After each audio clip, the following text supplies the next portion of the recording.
Hello বন্ধুরা, আজ আলোচনা করব শ্রীকৃষ্ণের কয়েকটি মূল্যবান বাণী নিয়ে, যেগুলো শুনলে আপনার জীবন পরিবর্তন হয়ে যেতে পারে। তাই প্রথম থেকে শেষ অবধি ভিডিওটি দেখার জন্য অনুরোধ রইল। তো শুরু করা যাক আজকের শ্রীকৃষ্ণের বাণীগুলি। সময় কত বিচিত্র হয়। সময় আমাদের পক্ষে থাকলে আমরা নিজেদের রাজা মনে করে নেই, আর সেই সময় যদি বিপক্ষে চলে যায় তাহলে নিঃস্ব হতে সময় লাগে না। তাই মানুষের একটা অভ্যেস আছে, খারাপ সময়ের জন্য কিছু সঞ্চয় করা। আত্মীয় বন্ধু খারাপ সময় পাশ থেকে সরে যায়। যশ মান প্রতিকূল সময় চিরস্থায়ী হয় না। তাই মানুষ মনে করে অর্থ সঞ্চয় করা শ্রেয়। অর্থের কোনো হৃদয় নেই যে সময়ের সাথে পরিবর্তিত হবে। সংসার সর্বদা অর্থ সঞ্চয় করতে থাকুন বলে। খারাপ সময় অবশ্যই কাজে লাগবে, কিন্তু শ্রীকৃষ্ণ বলেন শুভ কর্ম করতে থাকুন, আনন্দে থাকুন, নিজের উপর আর ঈশ্বরের উপর বিশ্বাস রাখুন। খারাপ সময় কখনোই আসবে না। রাধা রাধা। প্রকৃতি মানুষকে এক বিশেষ শক্তি দিয়েছে, অন্য জীবের থেকে বেশি শক্তি দিয়েছে, স্মরণ শক্তি। এই শক্তি অন্য জীবের থেকে ভিন্ন করে, ইতিহাস রচনা করার প্রেরণা দেয়, জ্ঞানকে বংশানুক্রমে এগিয়ে নিয়ে যায়। আর যারা ভুলে যান, অধিকাংশ সময় তারা উপহাস আর দয়ার পাত্র হয়ে যান। কিন্তু এটাই কি প্রকৃত রূপে সত্য না? এই স্মরণ শক্তি মানুষের বিকাশের সবচেয়ে বড় বাধা হয়ে দাঁড়ায়। তার মনকে দূষিত করে দেয়। খারাপ হৃদয়, খারাপ অভিজ্ঞতা, কারো করা বিশ্বাসঘাতকতা, কারো কটাক্ষ বেশিরভাগ মানুষই ভুলতে পারে না। আর তারপর প্রতিশোধ নিতে উদ্যত হন। প্রথমে সময় নষ্ট করেন প্রতিশোধের প্রস্তুতিতে, আর তারপর সময় নষ্ট করেন প্রতিশোধ নেওয়ার সুযোগ খুঁজতে। যদি সন্তুষ্ট পেতে চান, যদি জীবনে আনন্দ পেতে চান, তাহলে স্মরণ শক্তির সদ্ব্যবহার করুন। নিজের স্মরণ শক্তিকে চালনা করুন শুধুমাত্র ভালো কথা আর ভালো স্মৃতির দিকে। জীবনে আনন্দ পাবেন। রাধা রাধা। একটি পাতলা সুতো যদি সেটা দিয়ে পোশাক বানানো হয়, তাহলে অনেকটা সুন্দর পোশাক বানানো যাবে।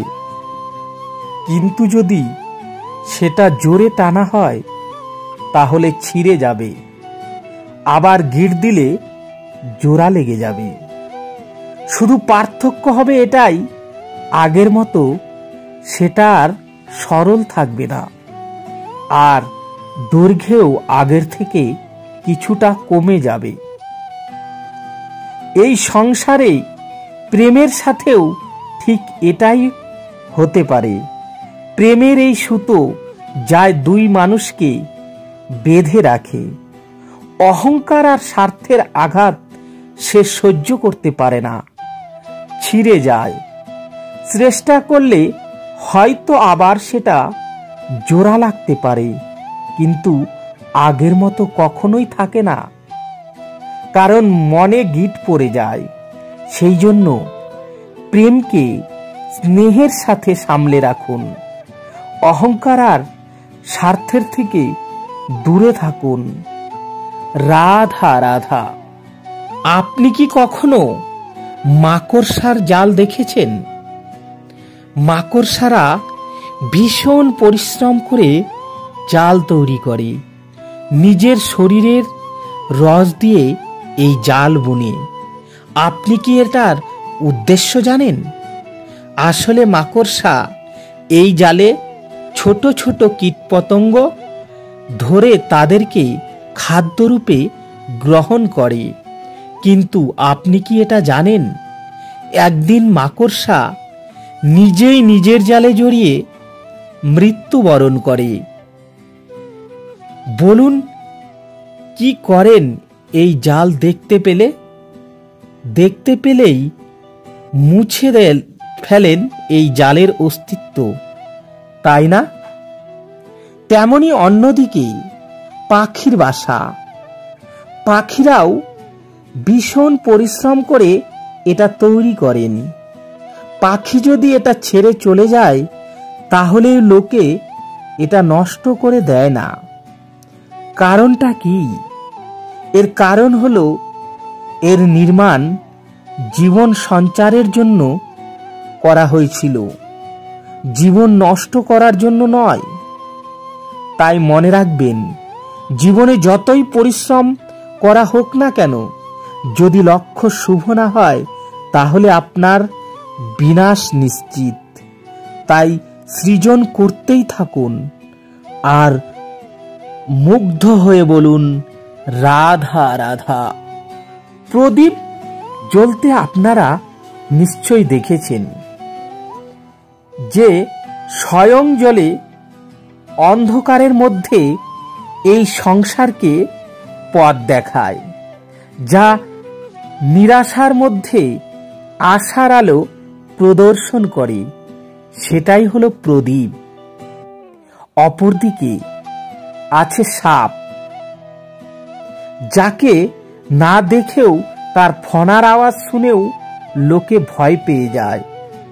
তার মানে ব্যক্তির পরিচয় তার কর্মের দ্বারা পাওয়া যায়। তাই আপনার এটা বলার প্রয়োজন নেই আপনার পরিচয় কি।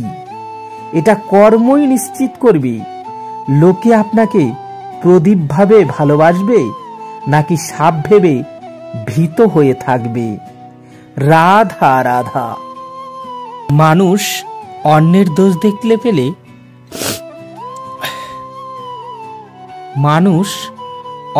দোষ দেখতে পেলে বিচারপতি হয়ে যায়, আবার নিজের দোষ ঢাকার জন্য উকিল হয়ে যায়।